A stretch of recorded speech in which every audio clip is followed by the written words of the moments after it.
Hello everybody, and welcome to Some Patches Required, a show where we hope to educate and entertain you on the ever-turbulent games industry. My name is Zak, and I am one of your hosts on this wonderful show. And I am Aaron, your other host on this wonderful show. Still not erstwhile.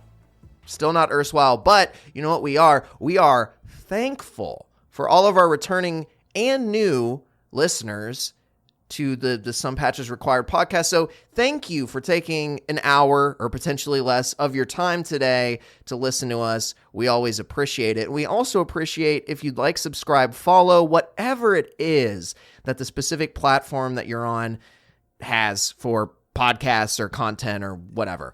And then click the engagement button. The engagement button, that is true. Hit the engagement button. We love engagement. And we also love when you share us with a mortal enemy, or perhaps a close friend. We accept all things. And yes, contradictions. Indeed. Yes. Contradictions spend the same. and you know we're just raking it in over here at SPR Industries. I'm currently sitting on my pile of money and twirling my mustache, as Aaron would say, which hints that I am evil, or alludes to. Yeah, I was smoking a cigar made of hundreds while sitting atop my gold-plated bidet earlier. I know that's a little TMI, but I like to live fancy. What can I say?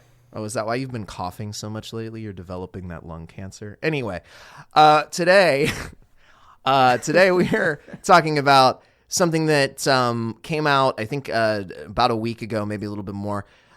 Halo Studio, specifically 343, has been in the news, and actually a lot of weird tangential things to Halo have actually been in the news lately. And we're going to talk a little bit about some of the changes going on over at Microsoft, but more specifically going on at 343 and Halo Studios. Yes, 343 is no more. That being one of the big ones. 343, which, correct me if I'm wrong, Zach, was a studio basically founded to make Halo games, right? I mean, like, 343 is a reference to Halo. My understanding is that both 343 and the Coalition were both studios specifically made to act as stewards for their respective franchises. So, of course, 343 being the one for the Halo series, and then the Coalition being the team that took over for the Gears of War series. Which I think are quite possibly two of the strongest kind of competitor IPs to anything that Sony puts out. Obviously, they don't have the same gusto that they did originally, but I mean, those were system-selling IPs in their heyday. Yeah. So, just to kind of piggyback off of that, I think it's worth contextualizing this for, and this is actually a wild thing for me to say, for potentially younger audience members who may not have grown up in the heyday of Halo. You still know Halo, right? Everyone knows Halo. It's culturally eponymous in a way that very few video game characters are. And between Halo and Gears of War, the identity, the visual identity of Xbox and Microsoft's gaming division was codified by the image of, Master Chief and Spartans in general, and Halo, and then Gears of War a little bit later. And it is kind of funny that despite the, let's say, struggles, I think is probably a fairly generous way to describe what's been going on over the last, decade, the iconography is still, I would argue, every bit as strong as it's ever been. But to dial it back in for a sec, yes, a studio named for as a reference to Halo to develop Halo games has now lost any sort of shred of obfuscation there. 343 is now just called Halo Studios. That is not a huge change, but it is kind of a it's a very pointed rebranding to kind of indicate that. Well, I mean, to be honest with you, I think that what they're trying to do is make you forget that the name 343 has largely been tainted by how poor Halo Infinite did, and also potentially Halo 5. But realistically, what they're trying to do is signify a new era in the development of Halo, which I think is maybe even slightly different than the tactic they took with Halo Infinite, which as a product was meant to indicate a new era in the games themselves of Halo. So this is something to kind of, in my opinion, either placate or just redirect critics of the franchise in recent years. And I think the other interesting thing I didn't know, well, I don't think I know this because it's me that's experiencing it, but so this video, this all kind of got shouted out because there's a video called A New Dawn, Halo Studios, and it was released during this competitive esports event for Halo Infinite. They just played it. And it's one, I didn't realize that's where they showed it, which is kind of interesting. But all of these changes were kind of getting alluded to as early as last year. There were some comments from Jason Schreier in regards to there were some layoffs at the beginning of 2023 at 343. And specifically during those layoffs, a lot of veterans were noted as leaving the studio, like Joseph Staten, who was a big deal.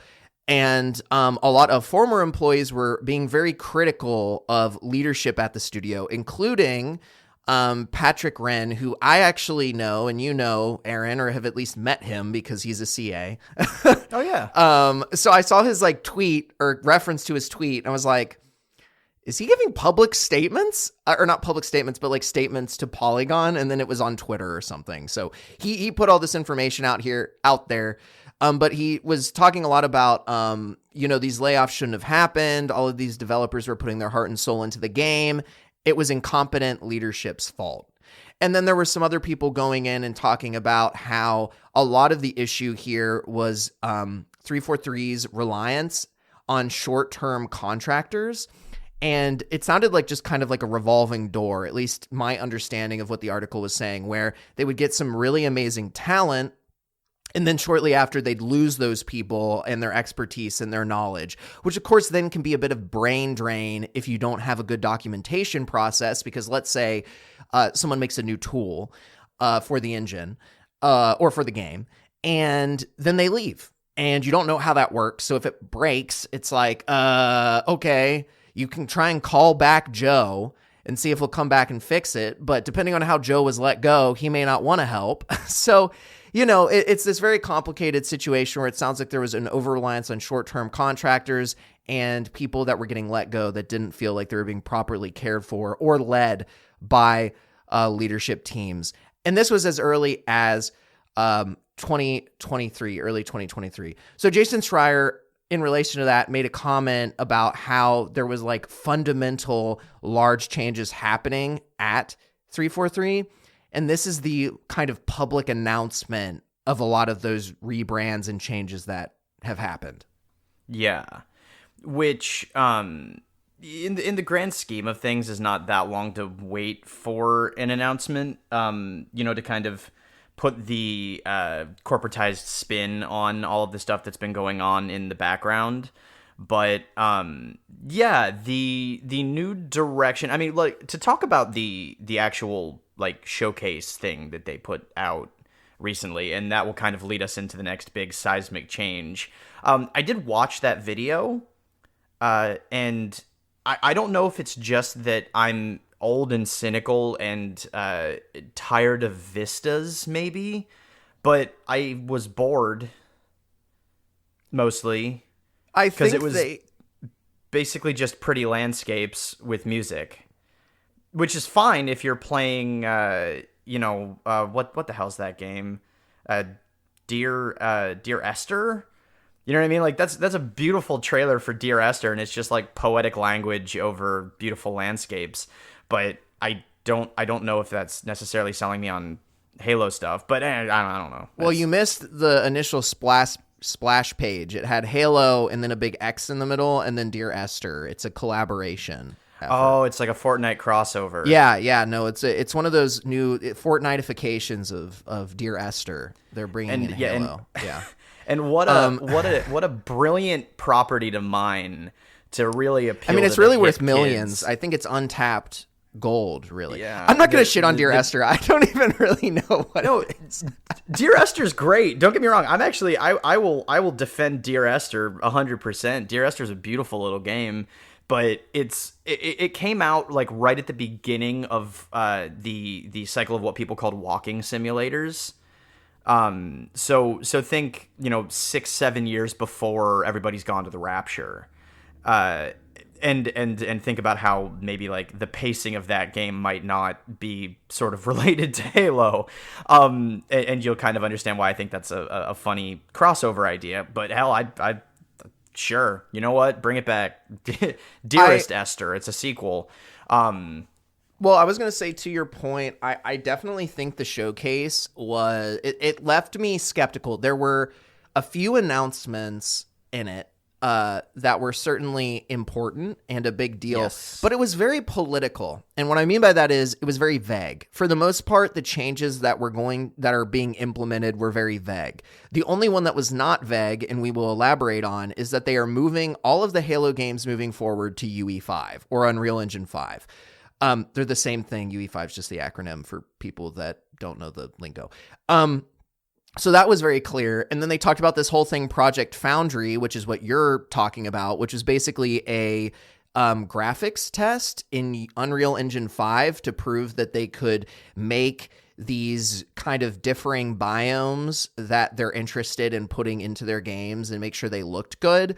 What I will say is, there was a comment in the video that I think was interesting, Aaron, and it was a guy, I don't remember which individual it was, but he basically said that Halo used to be a graphics showcase, and it needs to be that again. And I put as a note, I said, does it really need to be that again? Like, I do think a portion of Halo's identity is looking good, but I think I think the chasing graphics is obnoxious. And a ton of this video was talking about graphics and making sure that things looked good. And me personally, I don't think the issue with Halo has been that it looked bad.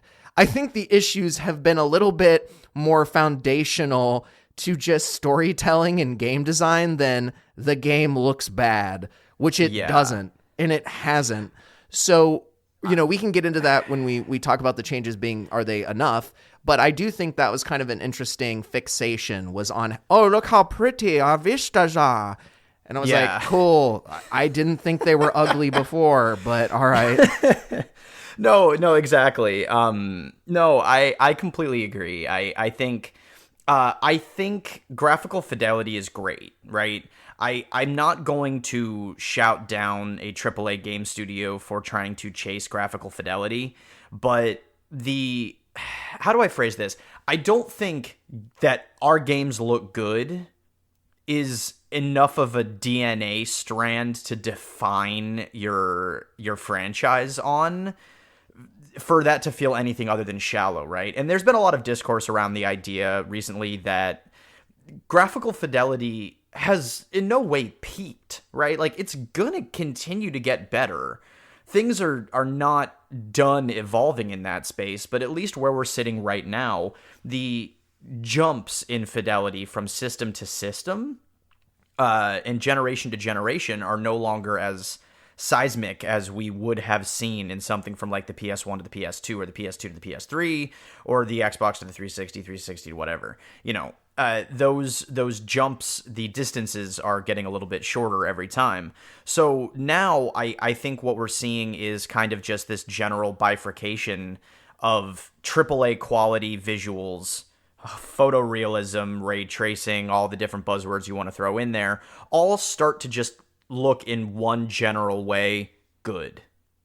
And then the rest of the industry is going for stylized, demastered looks. If you look through like Steam Next Fest right now, which dates the episode, but we're recording this during the tail end of Steam Next Fest, a ton of the games on there are emulating like PS1 era graphics or, original Doom era graphics, just because those either are more accessible in terms of the tool set for smaller development teams, or because they're so much more evocative now than something that is playing in the photorealistic space, right? So you just have a general good camp, and then you have everybody else playing with the entire spectrum of graphical fidelity. So I think something closer to, if we're going to use another tentpole, if they announced a new Uncharted game here in the next 6 months, and the development team was like, we decided that it looking good was the most important thing. I really think that would be surprising, because that's really not the DNA that is baked into every one of those games. What's baked into those games, in my opinion, in terms of presentation, is a sense of cinema, right? The games themselves are very cinematic. They're paced out very much like movie pacing. The set pieces are all designed to be, emulating the way it feels to watch an Indiana Jones movie or another adventure movie like that. So if they said, okay, well, we've decided to abandon the idea of cinema and spectacle, that would be very surprising. But I think if a Halo game came out and just looked okay, but it played really well, people wouldn't be like, Halo's really lost its way because it's not as shiny as I was hoping it would be. My point being, I don't think that's a very good thing to pin your entire game's identity on. Well, it needs to have a little bit more than it's a graphical showcase, and it needs to be that again. It's like, well, not at the expense of the things Zach was talking about. I guess is the shorter way of me saying that. It makes me wonder if they understand what their issues are. Is ultimately what comes to mind. It's like, do you understand why your previous games, that being Halo 4, Halo 5, and Infinite, do you understand why people had issues with these games? I mean, certainly there are graphic chasers, people that care a lot about that, but like, there's been Halo games that haven't looked great. We had Halo Wars, which was a spin-off of the Halo franchise. Halo has ultimately become a bit of a, I almost said a platform, but it's a larger IP. It's a bit of a universe now that you can live in and people enjoy. There's tons of books, there's comics. There are a few spin-off games, not too many. There's that awful television show that is universally kind of hated. But regardless of all of that, it makes me really wonder, do you guys understand why your game was not particularly great if you're putting comments like that in there? Yeah. To get to the other change that they're implementing that isn't the actual one that I think is super impactful, they talked about expanding teams, expanding to multiple teams. I thought that was interesting. Well, they specifically talked about growth.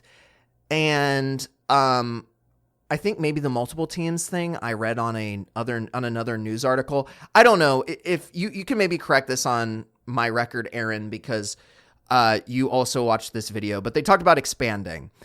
And initially when I heard that, I was like, are you just trying to say that so that we're like, oh, the team's growing, like they're healthy, they're fine, even though they're not? Like, is that them just kind of lying and being like, look at all these job listings we're putting up?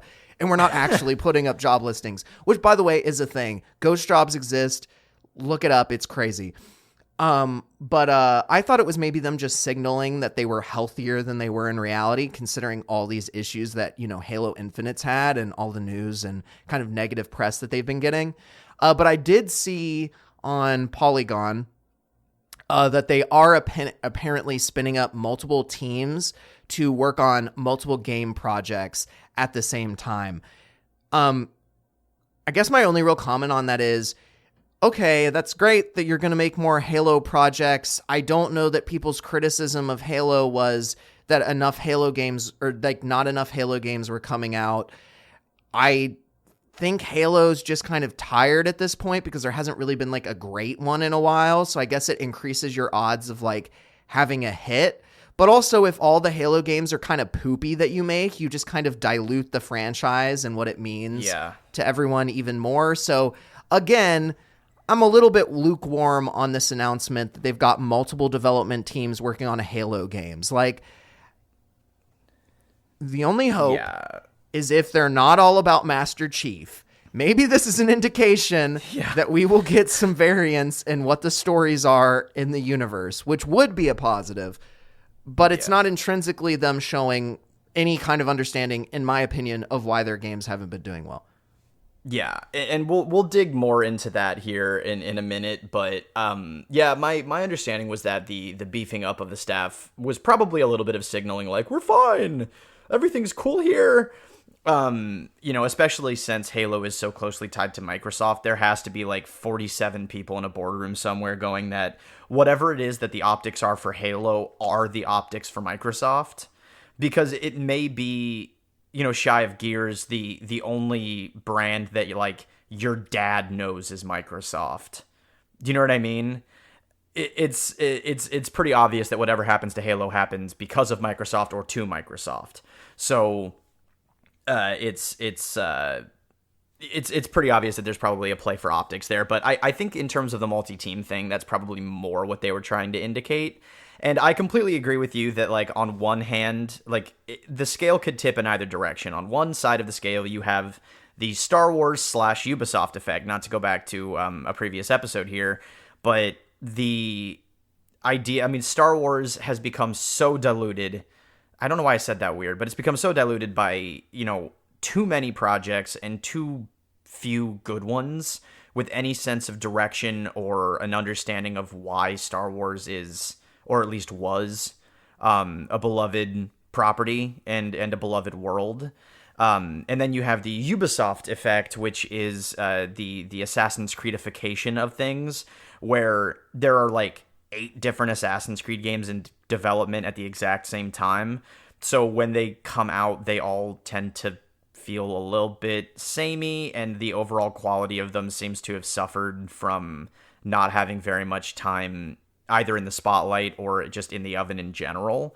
And then, to your point, if they're willing to branch out and take risks on making quality spin-off stories on a smaller scale than something like a Halo Infinite or a Halo 7, if that's what, comes out next, the potential there is phenomenal. But I can't honestly say that there have been a lot of big development houses that have been capable of finding the right balance with that sort of maneuver.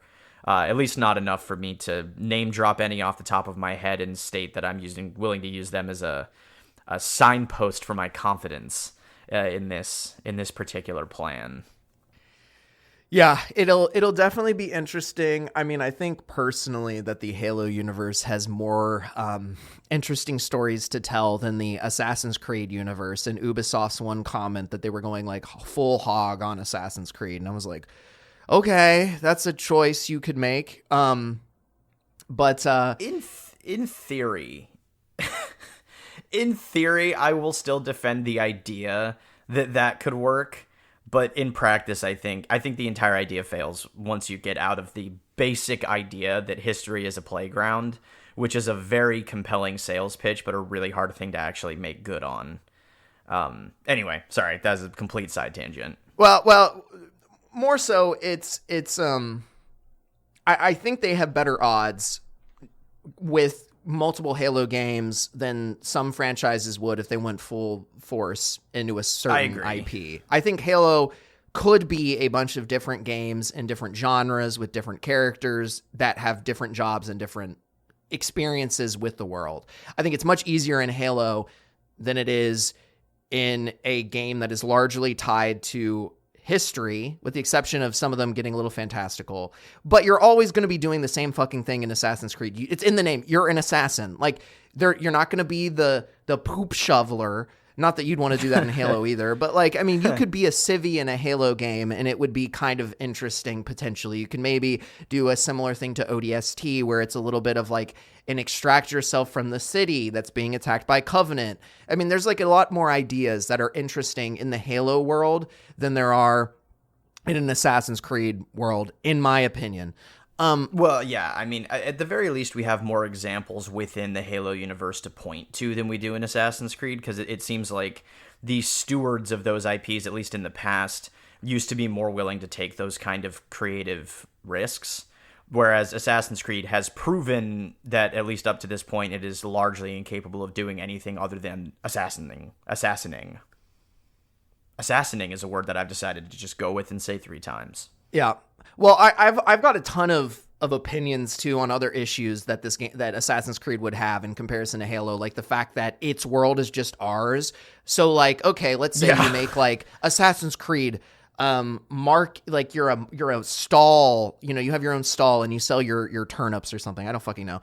It's like, okay, well then why put Assassin's Creed on that? That could be any game, like Crusader Kings. I play a ton of that game. Functionally, Crusader Kings is the Assassin's Creed universe, or could be, but why the fuck would you name a Crusader Kings game like Assassin's Creed Historical Tactical or something? Like, why? Like, that's stupid. You're just using it to Assassin's Creed to sell this game that has nothing really to... Tangent. No, but you're right. I mean, like Halo Wars Assassin's Creed equivalent wouldn't work because it would just be wars.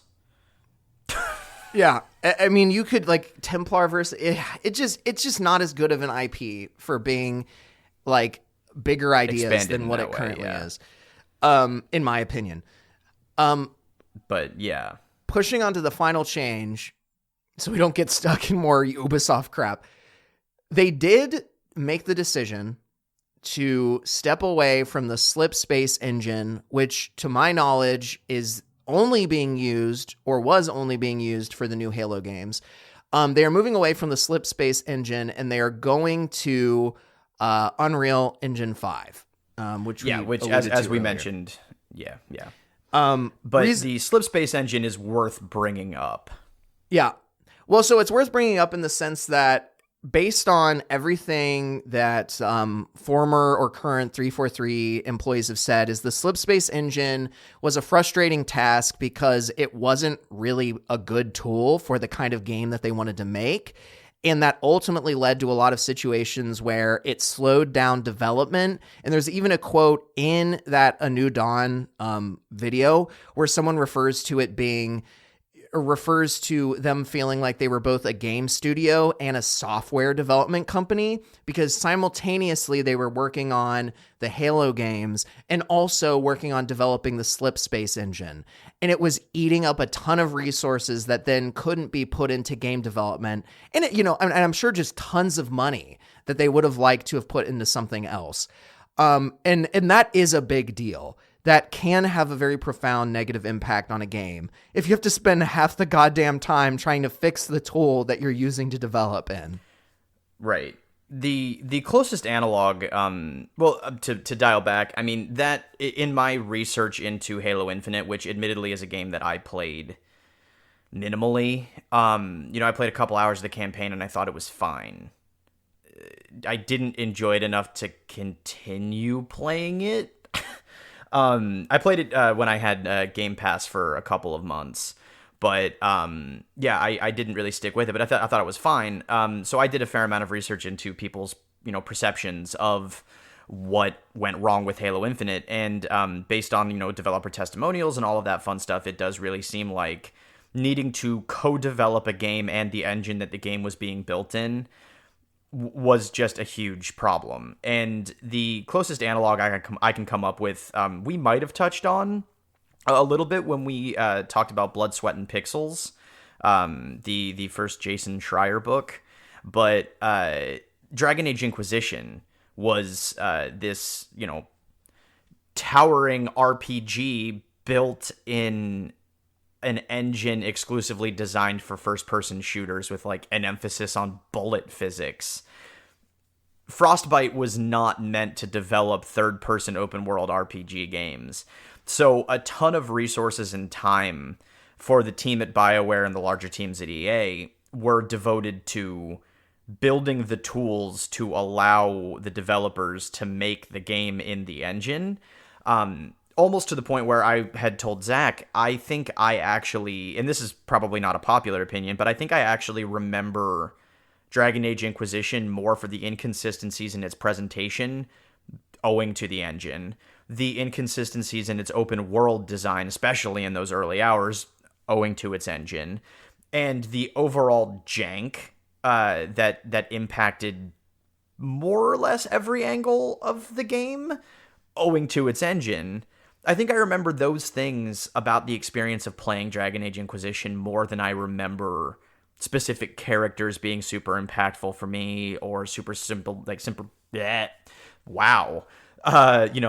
Some story beats being super impactful for me, or anything like that. The overall experience to me is so inexorably tied to how wild the development was of that engine alongside the game that I can't separate the two because you can feel that in the experience so thoroughly. So if that was the case with this, then yeah, I can see the moving away from Slipspace, which was initially pitched as, this incredibly powerful tool that would especially benefit Forge mode, which for those of you who don't know is the map designer and basically game design tools packaged in with a lot of Halo games that allow people to build their own Halo levels. It's actually how a lot of developers got their start in game development, and some people have even gotten jobs off of particularly impressive creations in Forge. And I think the original idea behind Slipspace was to empower that even further with like distinct customized tools that were built by the people to build the Halo game, and then just kind of moved along down to the consumer as well. Yeah, and I think so. You definitely hit on the tool isn't the right tool for the job. I'm using a screwdriver to hammer in a nail. Kind of a situation. You can do it, but it's not effective. So you mentioned that side of things, but in addition, Frostbite was being utilized by multiple teams. It was originally made for Battlefield. FIFA apparently used it, and so did Need for Speed, according to some Google searching that I did. At a certain point, EA actually mandated that all internal studios use Frostbite. Yeah, as a cost-saving measure. Yeah. That was why Inquisition was forced into Frostbite, is because EA mandated that they use that engine. Well, and then, you didn't mention Andromeda, but Andromeda and a lot of the issues that it ran into were due to Frostbite as well. So BioWare has gone through a similar suffering cycle as 343 when it comes to having to use an engine that maybe isn't the best for the job. But the benefit that Frostbite had, at least in my understanding, is that EA has a dedicated Frostbite team, or a more dedicated Frostbite team, and that team basically was distributed out to studios to help them. Now, that leads to another bottleneck where you may not have enough people to support all the different projects going on in Frostbite, but that still potentially is better than... I think Slipspace was literally only being leveraged for Halo. I don't believe that there were any other groups using it. And so literally 343 was developing this engine at the same time as they were making the game. It's just a resource constraint. It's going to lead to waste of resources, time, money, etc. And I do think that switch over to Unreal Engine, as a lot of studios going for more high fidelity games have done recently, I think that's going to be a huge resource saver, and is going to allow them to have a much more stable game engine to work in with higher levels of support and whatever than they currently have now. So I do think of all the changes that we've mentioned, this is by far the most impactful for the studio moving to UE5. Yeah, guaranteed. I think kind of abandoning the bespoke engine idea and utilizing something that, for as many features as are packed in with, vanilla UE5, it is still a customizable engine, right? Like most engines are. I know I actually had attempted to reach out to developers at Moon Studios This would have now been years and years and years ago, not too long after the release of Ori and the Blind Forest, which was made in Unity, right? And I'd read some interviews with them talking about how they chose Unity specifically because they could build so many things into that engine to kind of create their own custom version of it. That I'd actually like reached out to them to try and get some more information on like what stuff they'd done in there, because I was at the time kind of trying to build an Ori-like game. They did not get back to me. But yeah, so I mean, UE5 could end up being a really good sort of starting point for the development of these games, because it's proven to be more than capable of handling AAA titles up to this point. Yeah, and to your point, Unreal Engine, Unity, people are on their own custom branches a lot of the time, and they've got their own custom tool set, so much so that certain people, it's functionally a different game engine. And the only cost that you're going to pay in like the Unity example is going to be your license fee. And obviously any development, it depends on what you define as a payment, right? Because if you've got people developing tools, then technically, yes, that's an expense that you're dedicating to the engine. But generally speaking, you'll know that Unity is going to be a stable version as long as you're on the right LTS or limited time support. Anyway, Unreal Engine, similarly, you're going to have a more stable release. It's pretty customizable. People are going to have their own custom plugins. I'm sure there's some people that have Unreal versions that look completely different than whatever the base download is. And also, I think really the most interesting thing here is when we're looking at the new Dawn video, this is truly, at least in my opinion, Aaron, the only time that they directly mention an issue that they were having and then provide a solution that makes sense. Because as we mentioned, they mentioned graphics and needing to go back to being a graphics showcase. That implies that the issue was the game didn't look good enough. Again, I'm not convinced about that. And then they mention increasing the number of head count that they have. And the implication there is to bring in some new, they talk about like bringing in new perspectives and new ideas and whatever, which is good. That's not a problem. It's bad to get really stuck in your ways. And I guess in a way that might help address some of the issues that they have if there's a lot of like groupthink or whatever. But again, like that's bringing in new talent isn't going to fix anything if you've got a culture that is problematic to accepting those ideas. And it's one thing to say like, we're bringing in new talent for fresh ideas and whatever, but people say that all the goddamn time and then they don't do anything meaningful. Yeah. So it's, you know, potentially a nothing burger, so to speak. Yeah. I would agree. I think, because I think it's probably worth at this point kind of pivoting into a discussion about whether we think these changes are going to have a material positive impact on future Halo releases. Because to watch this new Dawn video is to buy into the political narrative that's sold to you by, you know, a candidate that wants to win, right? To kind of reference back to what Zach is talking about. It's vague. It's, you know, lofty promises. It's willfully missing references to a lot of actual problems in favor of focusing on, you know, shiny new this and, you know, easy to sell you on this, that. It does not show a great deal of understanding, as Zach has said, of what some of the core issues are that have led to the games just not being as important as they used to. And I think realistically, the move to UE5 could be from the ground up a fine place to start in terms of streamlining the development processes and allocating resources to the areas where they need to be. Yeah, I think that's definitely a solid foundational change.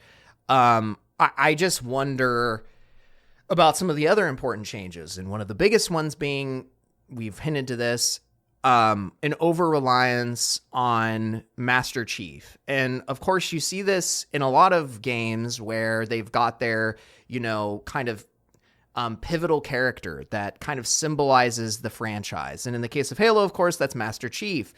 But keeping up with just Master Chief throughout, I mean, like, how far are we going to go? Are we going to be on like Halo 10 and we're still going to be with Master Chief? Like, I don't think it makes sense to tie the franchise to this character that is just a self-insert, really. Like, they're not particularly interesting, and now they're trying to like narrativize him more and give him all this personality. It's like, no, just make a new character the main point of the game if you want to do all that. Master Chief is not a good option for that, and they're so scared to go away from it. And one thing that kind of makes me question, are these changes enough, is one of the art, or maybe it was a writer, I'd have to look at the New Dawn video again. Someone on that team references why they like to work at 343. And they mentioned one of the reasons they like to work at 343 is because they like to see interesting stories about different planets and people and all of that. And I'm there thinking, your games have never done that, ever. Never once. Not Your even games a are single not time. about going to different planets and experiencing what the problems are on that planet and all these other things. If anything, that's a Mass Effect game. And I'm not saying that Halo couldn't have a game that does that, but you've never once expressed that that's something you're interested in doing at Halo Studios or for 343. So that, again, just illustrates to me that you do not understand that they fundamentally have like a writing problem, like a narrative storytelling problem to address in addition to some of these technical issues. It's evident at this point that the storytelling idea is confused, right? People have confused the legacy of an icon for a quality narrative. Does that make sense? In this case, because I have played the original Halo games. I haven't beaten all of them, but I've played all the way through Halo 1, and I want to say Halo 3. And I played about half to 2/3 of Halo 2. And Master Chief in those games is Soldier Man. I mean, pick the most generic Call of Duty campaign main character from an early installment, like pre-Modern Warfare, and put him in a big green spacesuit, and you've got Master Chief. He is not an interesting character. This is why you have Cortana. This is why you have a ghost character thing, right? Spark 343, I think, was actually the name of the character. You have these things because your main character is a gun-holding icon, not a character.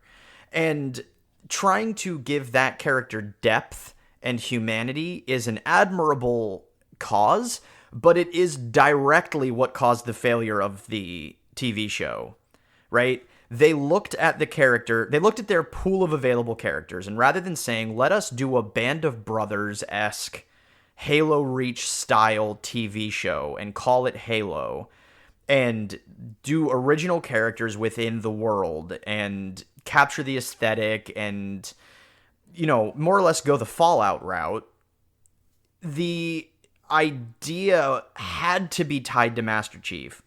And they realized that a stoic, besuited fight man does not make a compelling lead for a theoretically prestige drama with him at the heart of it, which is where we get to Master Chief takes off his helmet, Master Chief has sex, Master Chief is this, Master Chief is that, and no one liked that because that's never been the character, right? The character is just defined by the look and then whatever it is that you decide to put into it.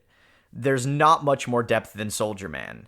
If you want to try and explore the narrative depth of the Halo universe, there are, in my opinion, two ways to go with it. One of them is, like what Zach is talking about, actually do the things that you're talking about with the interesting worlds and the problems on those worlds, but I would consider doing it with a different character. Generate a brand new character who has an arc or something to do other than be a space hero, and use that as a jumping off point to really bring the lore to the forefront of the Halo experience, rather than making it the backdrop, which, again, this is maybe an unpopular opinion, the lore has been the backdrop, not the main meat of the experience. The main meat of the experience is shoot the big alien. Great. The other thing that Halo Studios and 343 has willfully ignored is the level of experimentation in terms of presentation that Bungie was willing to play with in something as simple as these sections of Halo 2 where you play as the Arbiter, right? That completely flipped the formula of that game's narrative and made it much more memorable to me than anything that happened in number 1. Because suddenly you're playing as this theoretically bad guy. It's like, ooh, this is an interesting little twist. Where's that? Where's that sense of, like, adventure in terms of what you can present in your story if you're trying to make it feel like a bigger world, something bigger than Master Chief? Well, to be fair, they had, I don't know the different Spartan name or numbers or whatever, but in Halo 5, Locke. they did let you play as, I think it's Locke. a Spartan 5 or whatever. Yeah, so they did attempt something like that, but I think the problem is, as you were mentioning, you can only do so much with Master Chief to push him forward, that they decided what they were going to do is make it a weird, sexy romance between Master Chief and Cortana, which is funny as a meme, but is just fucking weird as an actual thing that's happening. It's like it just Halo 5's story was so awful to me because it was clear they ran out of meaningful ideas because they've done everything interesting that they can do with Master Chief in a narrative. And so they're like, why not have Cortana have weird, clingy, crazy ex-girlfriend vibes? So I think they have tried to shift things up with different characters because they literally did that with Locke. But again, I think the problem is the overall narrative past that was so ridiculous and weird that it kind of ruined any kind of other perspective you could have. Also, people That's a just fair didn't point. like the idea of Master Chief suddenly being functionally kind of a terrorist. Like, people were so upset by that they didn't like Locke because they viewed Locke as kind of like, not a scab, but like a traitor character. I don't know. There were a lot of narrative issues people had with that, but they all centralized around the fact that Master Chief was still in the motherfucking game. Yeah.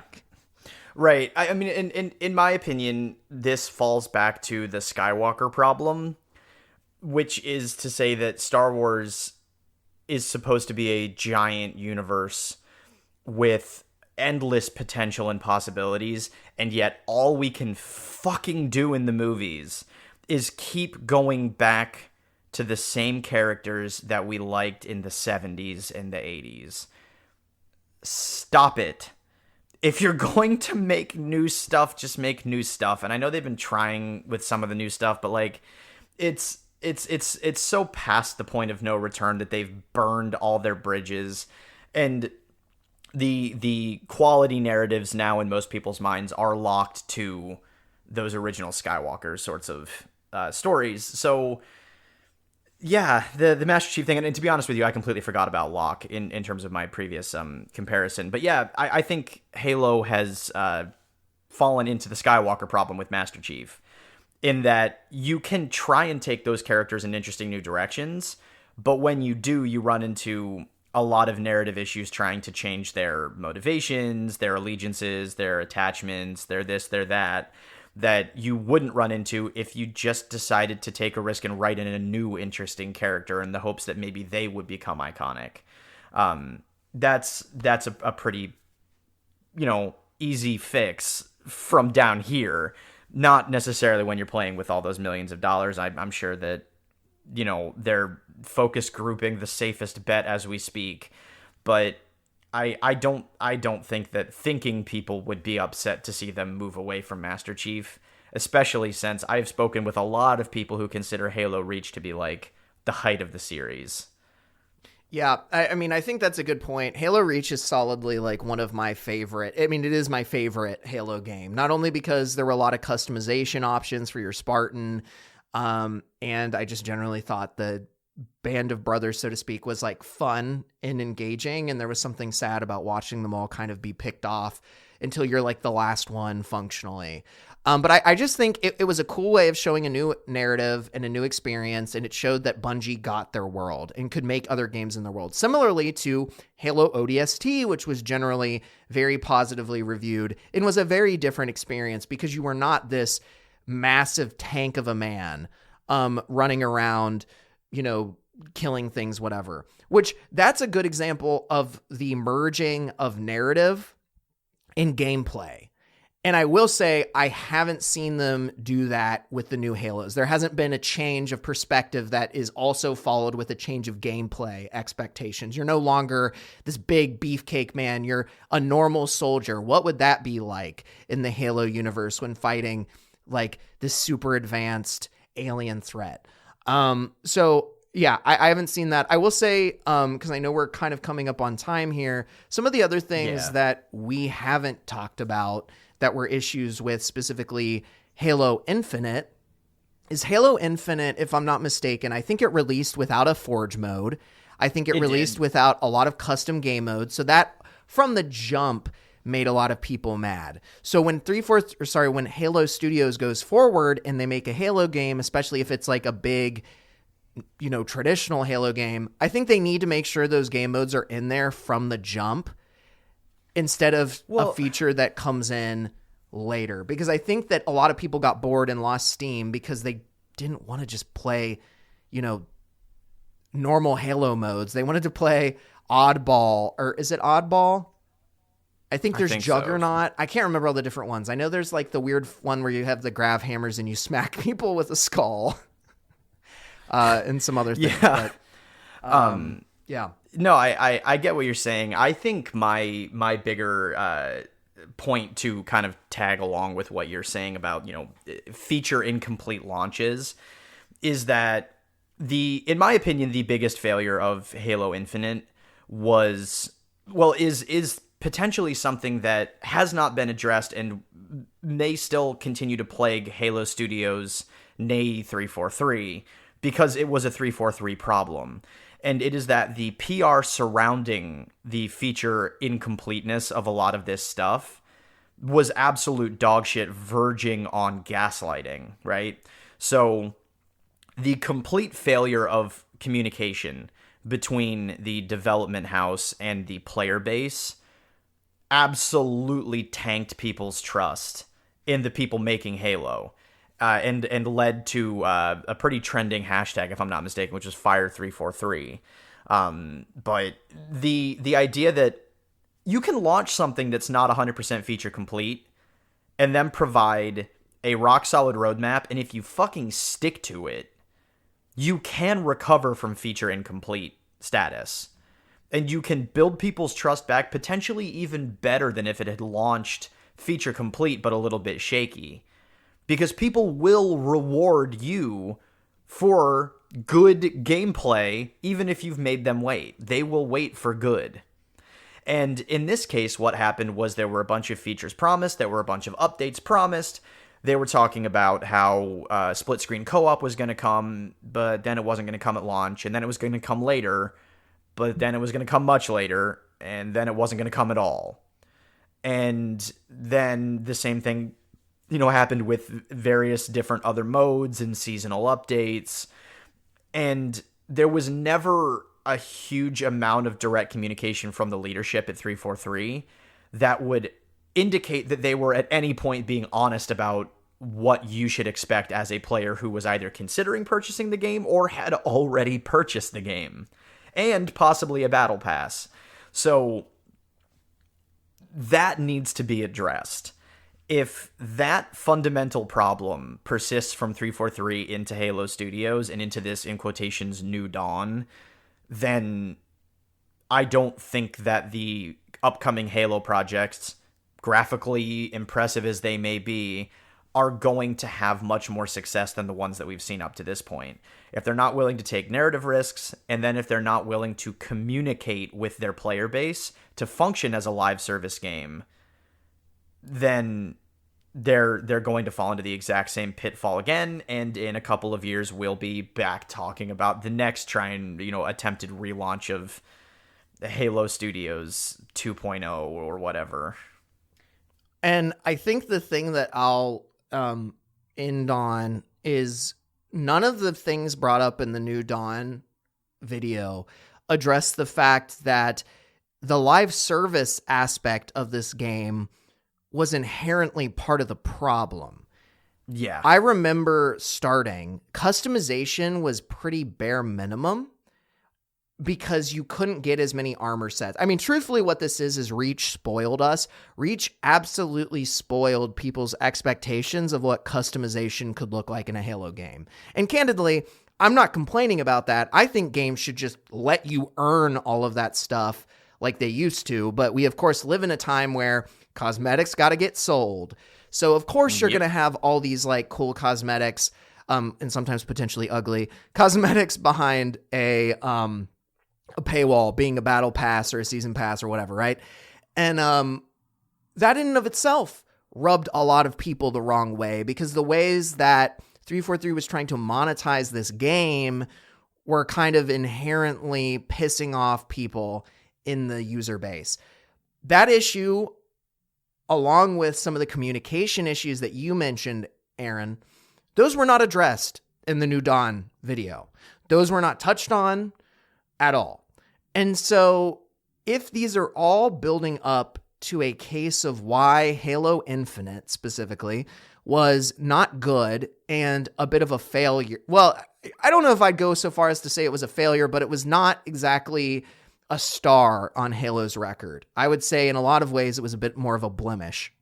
That doesn't illustrate that they understand fully what the problem is, unless they really think that all these other things were literally just caused by the fact that Slipspace took so much of their time, took so much of their resources that they couldn't do well with PR, communicating with their customers, couldn't do well with their live service aspects in making like interesting stuff for people to want to pay for and engage with in a meaningful way. Well, and finding a monetization structure that didn't become a meme instantly and feel exploitative to even the most like die-hard money spenders. Yeah, exactly. And it is possible, because if they are throwing enough resources into this engine that just is not working for them, it is very possible in reality that was over 50% of the problem, right? Like, I'll be generous and I'll say that could have been potentially 70% of the problem, because they had to throw so many resources, so much money. They needed more money to try and make up for that loss, right?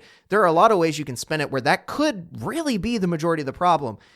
But I feel like they haven't addressed then the additional 30% or the additional 20%, because they were having issues with making good Halo games since 4. I didn't think 4 was awful, but Halo 5 was atrocious to me. And so that's why I'm a little bit skeptical of all of this stuff, is because this has been an issue for longer than just Halo Infinite. I haven't really heard them address the problems that existed for both Halo 4 and Halo 5. And they probably never will. Yeah, I mean, if they didn't do it in that video, then chances are that they probably won't. I mean, there's still time. Like, once they actually have a game to show off or something like that, there's still very, every possibility that they will do some sort of long, game, like a developer talk and breakdown. Like, here's what we learned from the flawed development cycle of Halo Infinite, and here's what we learned in terms of the storytelling missteps and maybe the stuff that fans didn't resonate with, or the stuff that critics didn't resonate with. And, it's always possible that they will come out and just be very candid about the learning curve that they've had to kind of go through since taking over the IP from Bungie. But I doubt it. Generally speaking, that sort of thing just doesn't, that's probably just not what they're going to do. That seems like much more of an indie dev vibe, whereas AAA is a lot more about shiny marketing, and we've always been great, and here's the next thing in the legacy and the legacy and the icon and the legacy. The legacy. Yeah, I mean, closing salvo, skeptical that this will move the needle if they don't understand that the game engine was not their only issue. I just worry that they don't understand some of the other problems that they've had. And if we're looking at the way that bigger publishers treat IP, they are incredibly risk averse to the point that it leads to issues like the overuse of the Skywalker family or the overuse of Master Chief, or, insert any other character that won't leave a goddamn franchise because apparently we're not allowed to move on and explore other aspects of a world. So yeah, I'm skeptical. I think the engine change is a big positive move. I think that makes sense. That might resolve a lot of the issues, but we'll just have to see what their next projects look like. And unfortunately, none of them are close to being released. So it will take us a little bit to really see the fruits of this labor, so to speak. I'm more than willing to give them time to cook, but I am not confident that. Well, I'm not confident that they have displayed an understanding of issues outside of what seems to be the scapegoat, which is a very legitimate problem. Don't get me wrong, but if they're gonna try and say that the engine was the big problem, then they need to come out swinging with whatever they come out with next. Whatever it ends up being, it needs to be good. And I'll just say that. Yep. Well, it literally is a little bit like, what was it? I'm trying to remember. When, any Blizzard studio was like, oh, well, the problem was Activision, right? And then they get out from being under Activision, and then they're still making the same mistakes. It's like, okay, well, they may have been pushing that, but like you're still doing the same things that you were doing. Or I think the thing I was trying to think of was Bungie was under Activision, right? Yes. Yeah, so like Bungie being under Activision and then saying, oh, Activision's the reason that we're being so shitty with our monetization and awful. And then they get out from being under Activision and then they go back to being shitty and awful. And it's like, you don't have that convenient scapegoat anymore. So we'll see what ultimately happens. But time will tell. Time will tell. Actions Indeed. speak louder than words, as they say. But all we have are words. All we have are words. And today, actually, if you don't mind, I would like to use a couple of those words to thank Beach Girl. We do love Beach Girl. Yeah, Beach Girl, and we love their music. The music, for instance, you've actually heard some, not just you, Zach, the listener, who's got us in their ears. The wonderful intro and outro music for this podcast were provided to us by Beach Girl. And you can also find a pretty extensive catalog of their other tunes just about anywhere that you can get good digital music. So like we're Spotify, YouTube, SoundCloud, Bandcamp. And I highly recommend you check them out. They're on my Spotify recap every single year because I legitimately enjoy their music a lot. And go ahead and give Beach Girl a like. Hit the engagement button for Beach Girl. Is really what I should have done for that. Yeah, hit the engagement button for Beach Girl. They'd appreciate it, we'd appreciate it, and you'll enjoy it. Should also make sure to go out there and find yourself a wonderful E. art piece. Now, E. Art is a wonderful friend artist who helped us with our logo, album art, and all that jazz. And we really appreciate their help and friendship. And you can find their art on both Etsy and on Instagram under the same tag, which is at @eDougieArt. So make sure to pick up a piece of art today. Your eyeballs will not be disappointed. No, they won't. Yeah, she specifically said read it in that weird voice. She did not say that. I just wanted to do it. She mandated that. She mandated it. It was in our contract. It was in our contract. Well, from us on our massive piles of money at the SPR studio warehouse mansion, we would like to say thank you for tuning in. We appreciate you. And goodbye and good night. Goodbye. This is my ritual.